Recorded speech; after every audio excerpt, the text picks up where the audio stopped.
คนนั้นได้บ่เจ้าคงลืมยากแล้วเนาะน้ำตาบ่ยอมหยุดไหลเขาหมดหากเจ้าแล้วบ่เห็นมีแววจะกลับมาหาตอนนี้เจ็บซ้ำขักหน้าเจ้าบอกว่าอย่าขาดใจตายอายยังหักเจ้าอยู่นะน้องอย่ามาเว้าแบบนี้อยู่กับเขาบ่ทันฮอดปีกลายเป็นคนใหม่แล้วนะโอ้เอ๋ยความหาจนสิทำให้เบิดชีวา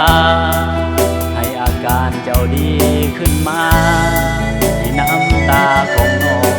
ไหลสงสารตัวเองเฮาแต่ยังบ่เท่าสงสารน้องลาอ้ายนี้จะเส้นน้ำตาส่วนสัญญามีไว้วันก่อนเจ้าลืมคำเว้าวันนั้นน้องจังน้ำตาเปียกหมอนอกหักน้องอย่าอ้อน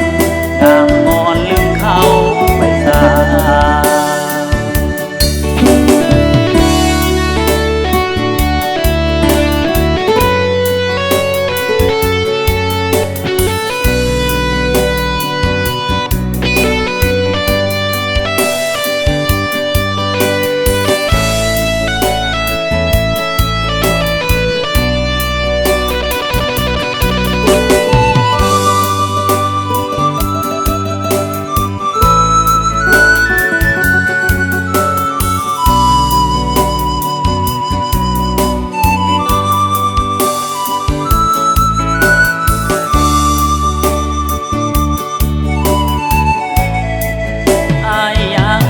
เจ้าอยู่นะ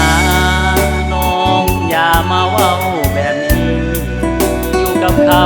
บ่ทันฮอดปีกลายเป็นคนใหม่แล้วนะโอ้ยความหาจนสิทำให้เบิดสิว่าให้อาการเจ้าดีขึ้นมาให้น้ำตาของน้องหยุดไหลสงสารตัวเองเฮาแต่ยังบ่เท่าสงสารน้องลาอ้ายนี้จะเส้นน้ำตา